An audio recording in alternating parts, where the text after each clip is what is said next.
हाँ जी बच्चे, स्टार्ट करते हैं मास्टर कैडर की जो सीरीज हमारी चल रही है उसका नेक्स्ट लेक्चर। और लास्ट लेक्चर में हमने 114 तक क्वेश्चन किए थे डिटर्मिनेंट के।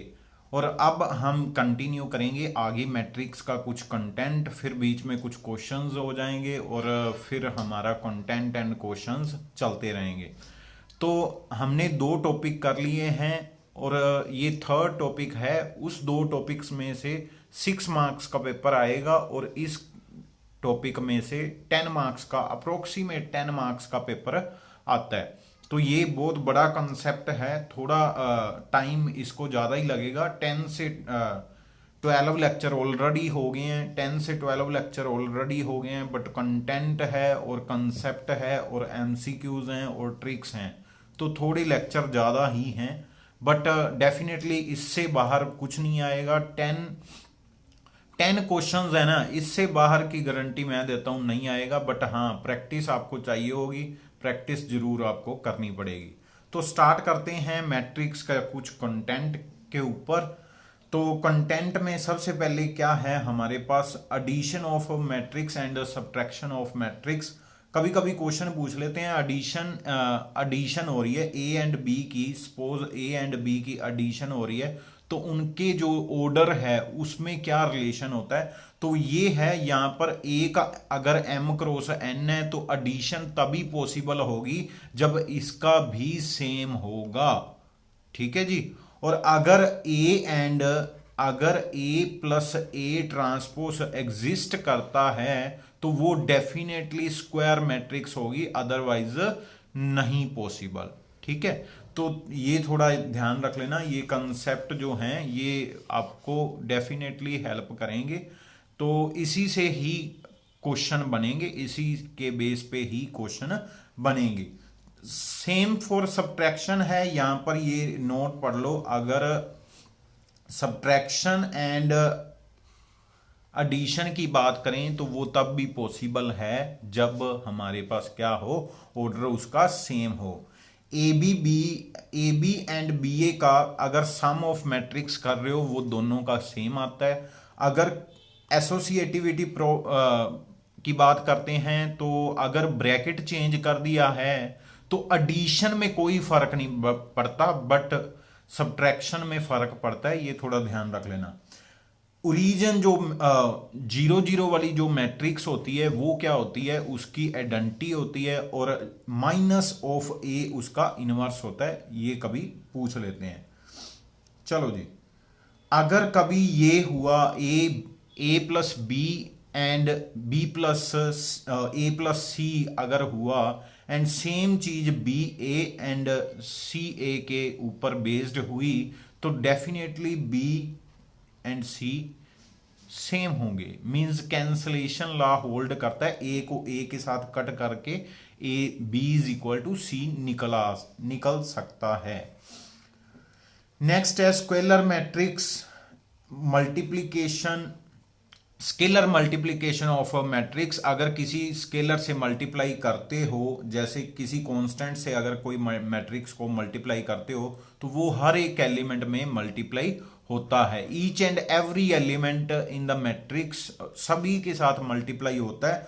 अगर कोई दो मैट्रिक्स का प्लस है उसको बाहर से मल्टीप्लाई करो या अंदर से मल्टीप्लाई अलग अलग करके कर दो, वो सेम ही रिजल्ट होल्ड करते हैं।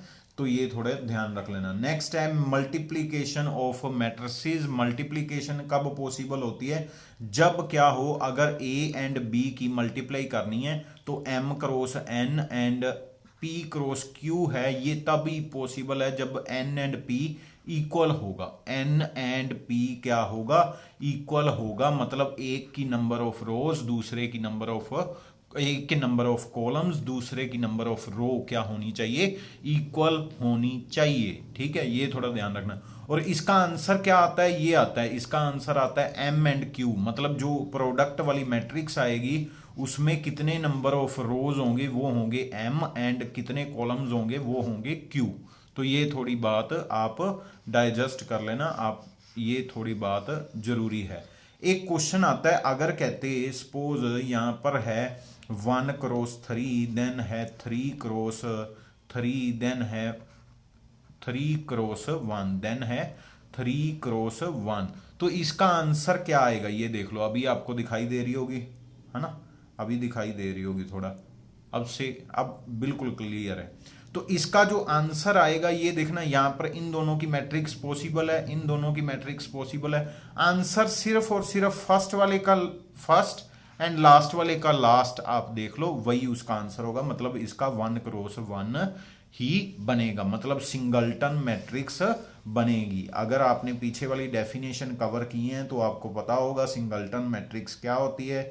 ये कुछ रिजल्ट हैं, ये रिजल्ट आप जरूर ध्यान रख लेना। फर्स्ट रिजल्ट जो ए बी सी के ऊपर है वो है कम्यूट कभी भी नहीं होती, मतलब अगर A B is equal to B A है तो वो एक स्पेशल मैट्रिक्स है, हर एक मैट्रिक्स के लिए ये चीज पॉसिबल नहीं है। ब्रैकेट की हेर फेर यहां पर भी कर सकते हो, तो एसोसिएटिव लॉ होल्ड करता है।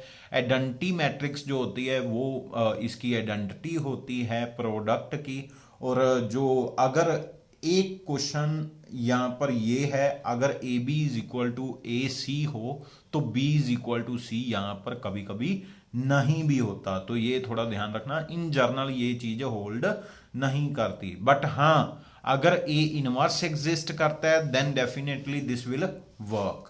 नेक्स्ट चलते हैं, एक रिजल्ट इसके बेस्ड पे एक रिजल्ट पेपर में डेफिनेटली आता है, वो क्या है, कोई ना कोई बात बोल देंगे।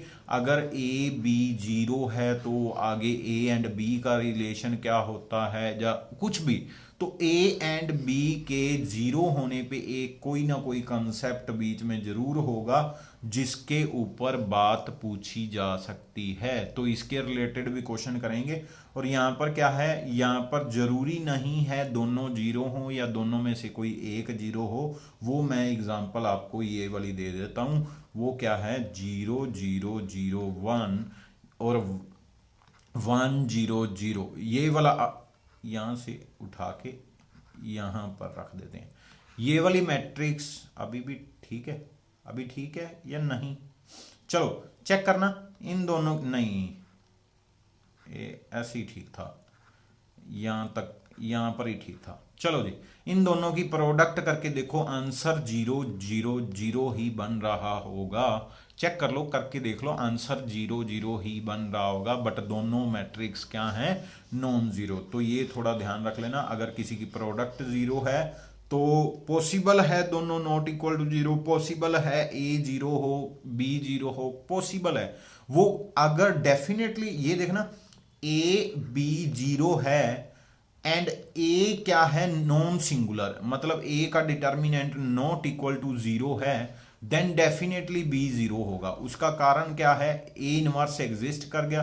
अगर ए स्क्वायर मैट्रिक्स है, अगर ए स्क्वायर मैट्रिक्स है तो इनवर्स एग्जिस्ट कर गया, और इनवर्स से मल्टीप्लाई करोगे ये आइडेंटिटी बन गया, और बी क्या आ गया हमारे पास, जीरो। तो ये थोड़ी बात आप डाइजेस्ट कर लेना, ठीक है जी।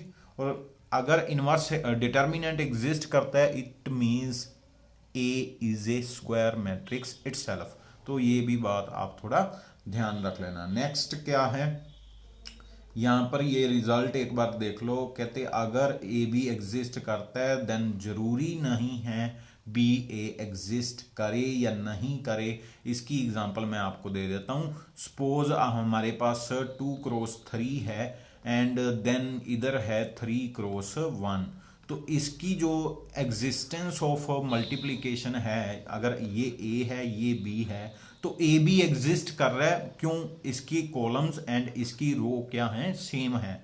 बट अगर मैं बी क्रॉस ए करूं तो वो चीज पॉसिबल ही नहीं है। कारण क्या है, 3x1 2x3 ये दोनों क्या है, इक्वल नहीं है, ये दोनों इक्वल नहीं है, इक्वल नहीं है, इसलिए ये एग्जिस्ट नहीं करती। तो ये भी बात आप थोड़ा ध्यान रख लेना। कुछ रिजल्ट हैं जो आपके माइंड में होने चाहिए।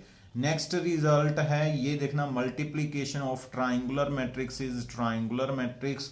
क्या है, अगर आपके पास एक ट्राइंगुलर मैट्रिक्स है 1 2 3 3 2 1, यहां पर जीरो, यहां पर जीरो, यहां पर जीरो, और इसकी अगर प्रोडक्ट सेम ट्राइंगुलर मैट्रिक्स से करोगे, मतलब टू यहां पर सपोज 135791000 इसके साथ सपोज मल्टीप्लीकेशन कर रहे हो तो हमारे पास इसका आंसर क्या आएगा, इसका जो आंसर भी आएगा उसमें वो भी ट्रायंगुलर मैट्रिक्स सेम बनेगी। कौन सी, जो अपर ट्रायंगुलर है। अगर उसके ऊपर वाले एलिमेंट का आंसर है तो उसको बोलते हैं अपर ट्रायंगुलर मैट्रिक्स। ठीक है जी।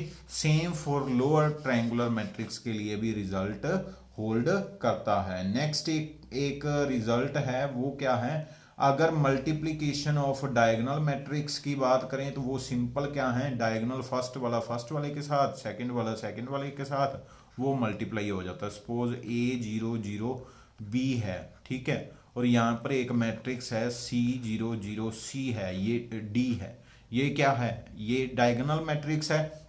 इनकी प्रोडक्ट करनी है तो सिंपल क्या करो, ए को सी के साथ, मतलब ए सी, चाहे प्रॉपर भी कर लो आंसर यही आएगा, AC0 यहाँ पर आ जाएगा BD।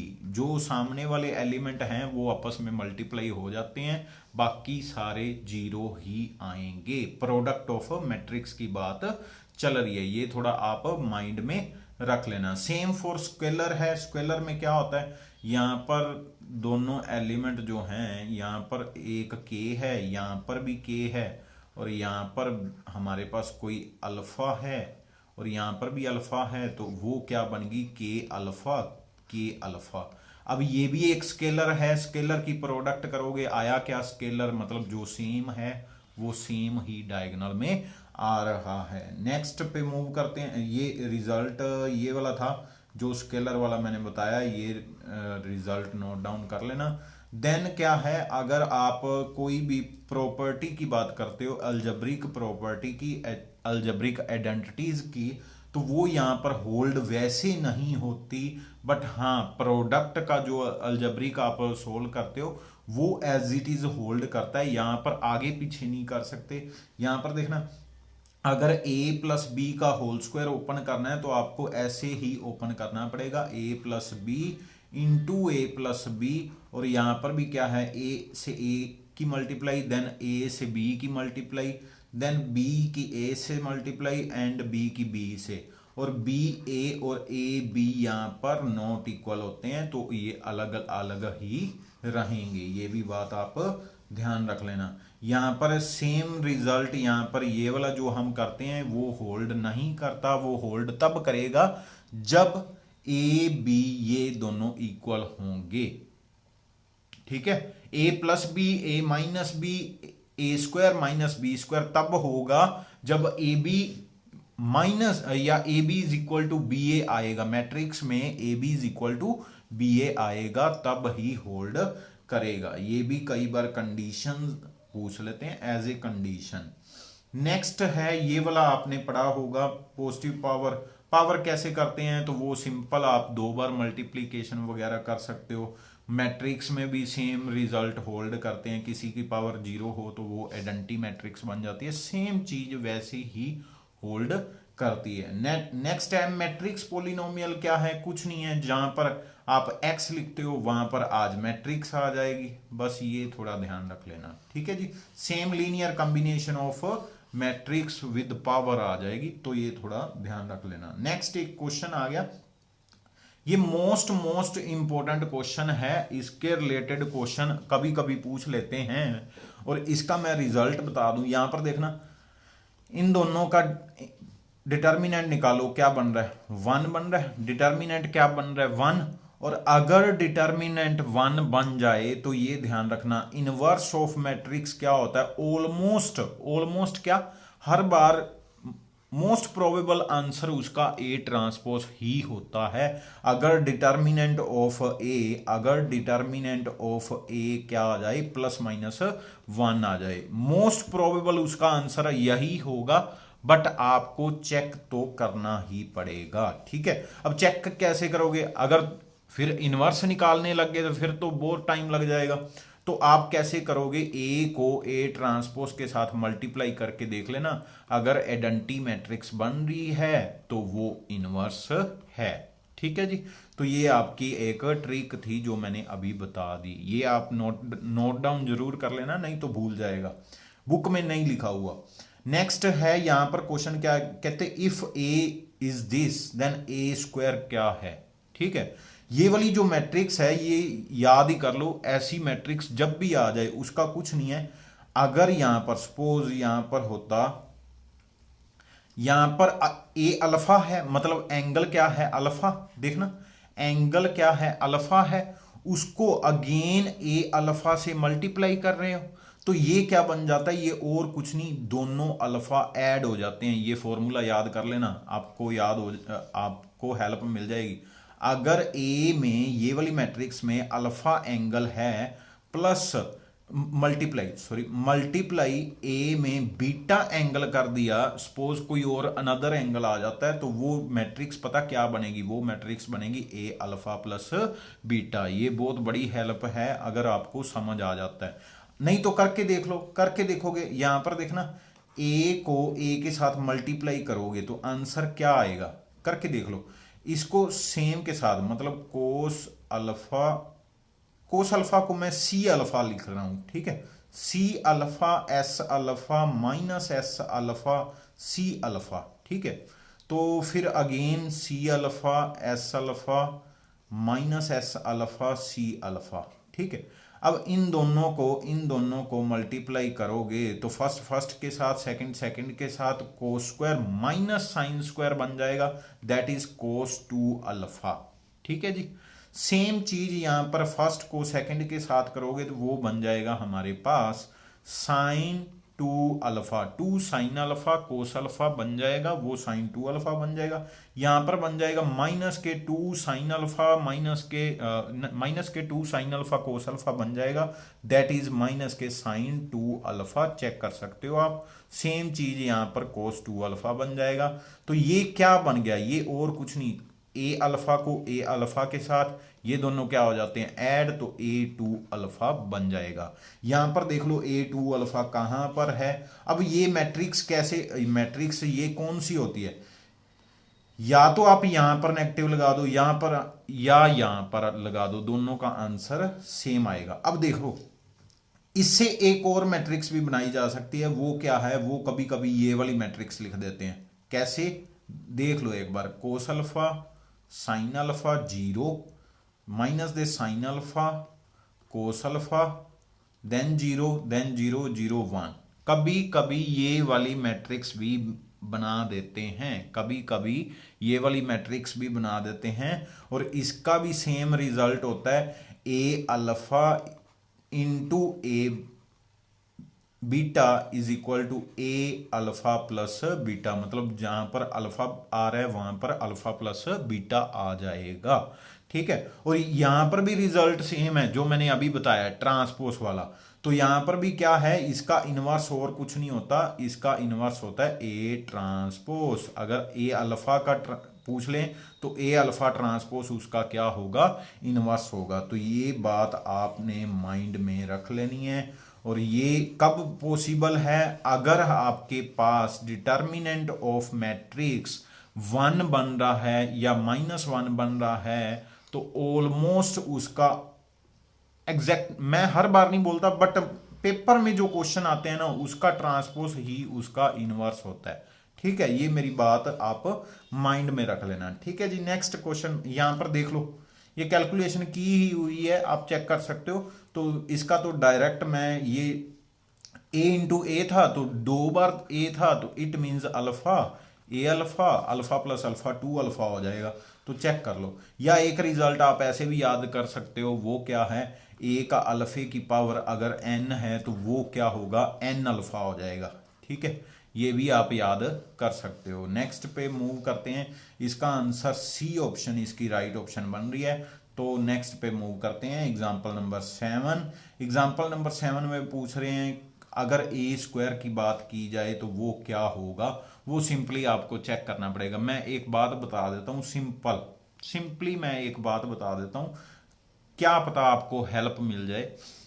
यहां पर देखना, इसका स्क्वायर करना है, इन दोनों का क्या करना है, वो कहते हैं अल्फा का जो आंसर है, यहां पर देखो क्या लिखा हुआ है, उन्होंने लिखा हुआ है ए स्क्वायर का आंसर ये आया है, ए स्क्वायर का आंसर ये आया और ए ये है, ठीक है जी। ए क्या है, ये है। मैं आपको बता दूं यहां पर सिमेट्रिक है, यहां पर क्या है, सिमेट्रिक है। तो इसका स्क्वायर करना है ना, इसका स्क्वायर करना है। सिंपल इन दोनों के प्लस का स्क्वायर कर दो। ए प्लस बी का स्क्वायर करोगे, है ना, क्या आ जाएगा, A square plus B square plus के 2ab। ठीक है जी, ये उसका फर्स्ट एलिमेंट है, ये सेकंड एलिमेंट है।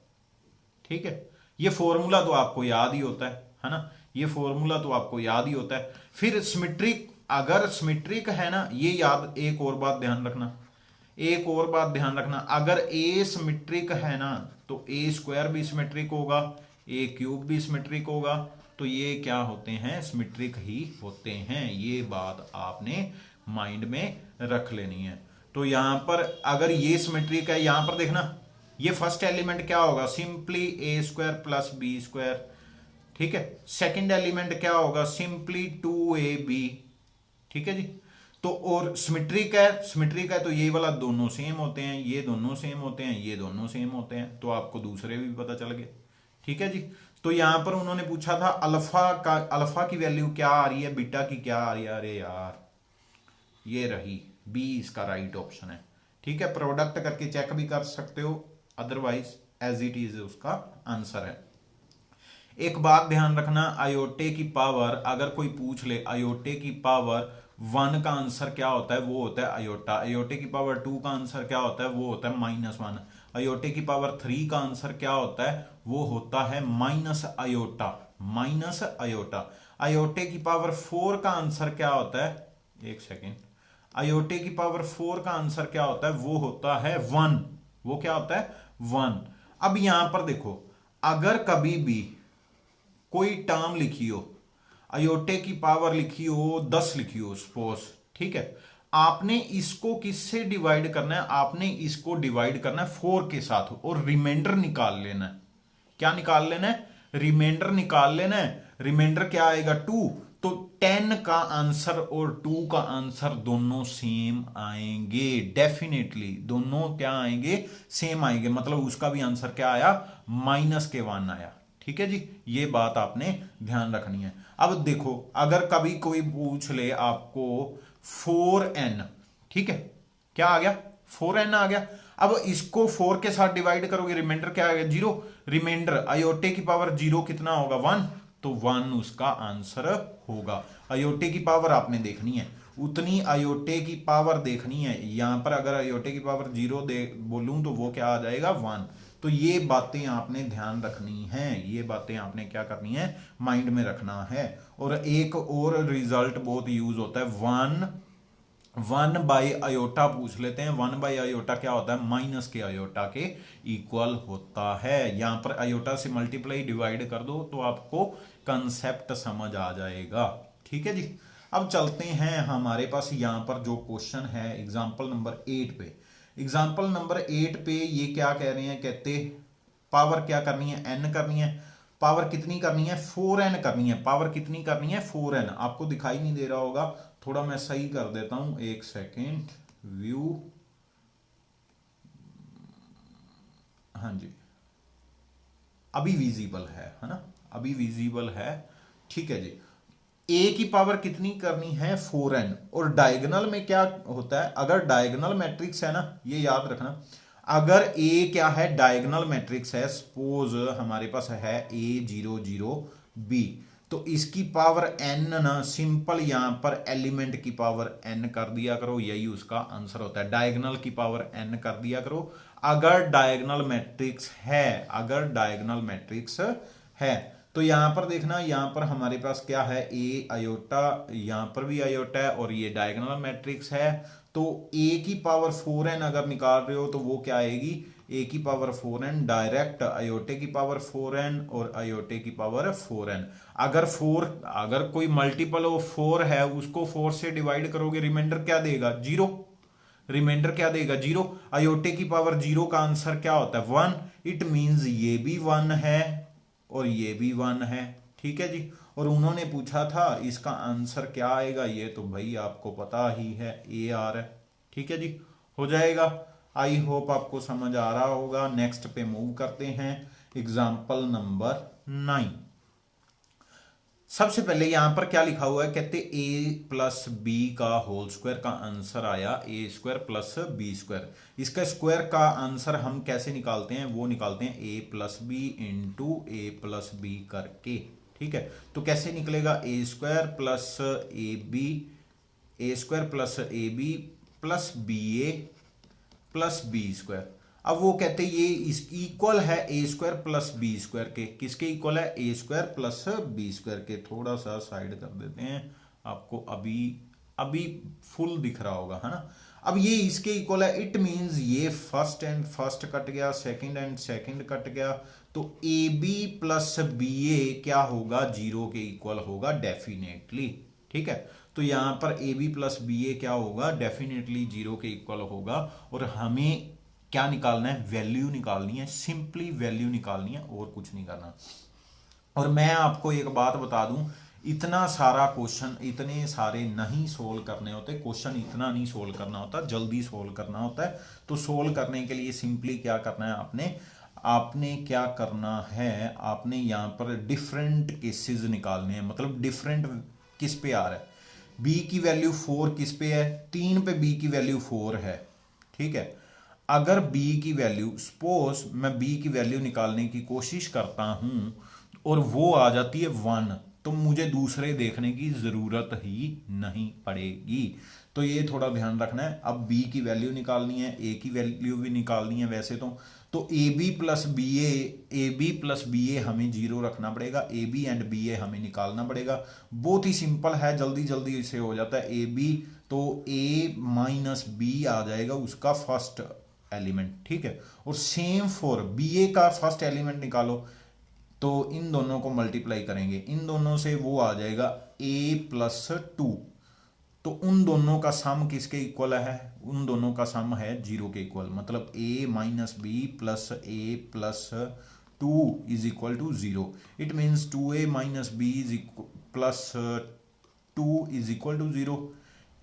इट मीन्स यहां पर देख लो कौन सा सेटिस्फाई कर रहा है, कौन सा सेटिस्फाई कर रहा है। पूरा हमने क्वेश्चन नहीं किया अभी तक, इसमें से कौन सा सेटिस्फाई कर रहा है वो चेक करेंगे। अगर a को 4 पुट कर दें, b को 1 पुट कर दें तो कभी भी नहीं बनेगा, तो ये तो भाई गया, ये तो गया। फिर b को पुट करो, b को अगर a को 1 पुट कर दें, b को 4 पुट कर दें, फिर बन जाएगा, है ना, फिर बन गया। तो b इसका राइट ऑप्शन है। अगर a को 0 b को 4 पुट कर दें तो क्या बन रहा है, a को 0 b को 4 पुट कर दें तो 0 नहीं बन रहा, a को 2 पुट कर दे b को 4 पुट कर दे तो भी 0 नहीं बन रहा। तो ये ऑप्शंस तो ऑलरेडी मैंने अब पूरा सोल्व नहीं किया मैट्रिक्स, मैंने फर्स्ट एलिमेंट्स दोनों का निकाल दिया, ए बी का भी फर्स्ट एलिमेंट और बी ए का भी फर्स्ट एलिमेंट, और उसको प्लस करके 0 के इक्वल रख दिया। तो यहां से हमारे पास आंसर आ गया है। तो इजिएस्ट वे में अगर करना है तो आपको थोड़ी तो प्रैक्टिस चाहिए ही। यहां पर देखना ये क्या है, 1 क्रॉस 3। ठीक है, लास्ट वाली देख लो, 3 क्रॉस 1, तो आंसर क्या बनेगा, 1 क्रॉस 3। उन्होंने यही पूछा था, कहते इसका 1 क्रॉस 1 बनेगा, है ना। स्टार्टिंग वाला मैंने क्या बताया, स्टार्टिंग का फर्स्ट एंड लास्ट वाले का लास्ट, ये रहा 1 1, तो 1 क्रॉस 1 बनेगा। ठीक है जी, तो ये थोड़ा ध्यान रख लेना। बाकी ऑप्शन पे डिपेंड होता है, यहां पर कई बार लिख देते हैं नॉट एग्जिस्ट, तो वो फिर आपको चेक करना पड़ेगा। 3 क्रॉस 3 कट हो रहा है, मतलब row and column and row same आ रही हैं, तो भी एग्जिस्ट नहीं कर पाता कई बार। तो यहां पर मैंने अभी बताया था, ये क्या है, कहते इसका नाम FA रख दिया। ये तो वही मैट्रिक्स है जो मैंने बताई है, यहां पर नेगेटिव रखो या यहां पर नेगेटिव रखो, बात सेम है। तो इसका आंसर ये क्या है, एक्चुअल में ए अल्फा है, एक्चुअल में ए अल्फा है। और इसको अगर ए अल्फा डैश से मल्टीप्लाई कर दिया, डैश का मतलब यहां पर ट्रांसपोज नहीं है, अल्फा का डैश है, तो डैश से मल्टीप्लाई कर दिया। मैंने क्या बताया था, अल्फा प्लस अल्फा डैश, इसका आंसर आ जाएगा, क्या आएगा, अल्फा प्लस अल्फा डैश। तो ये थोड़ा आपको ध्यान रखना पड़ेगा, क्या आएगा, अल्फा प्लस अल्फा डैश, तो ये इसका आंसर आ गया। ठीक है जी, तो ये कुछ बातें हैं आपको ध्यान में रखनी है। अगर मल्टीप्लिकेशन वैसे सोल्व करोगे तब भी आंसर वही आएगा, तो करके देख लेना अगर है तो।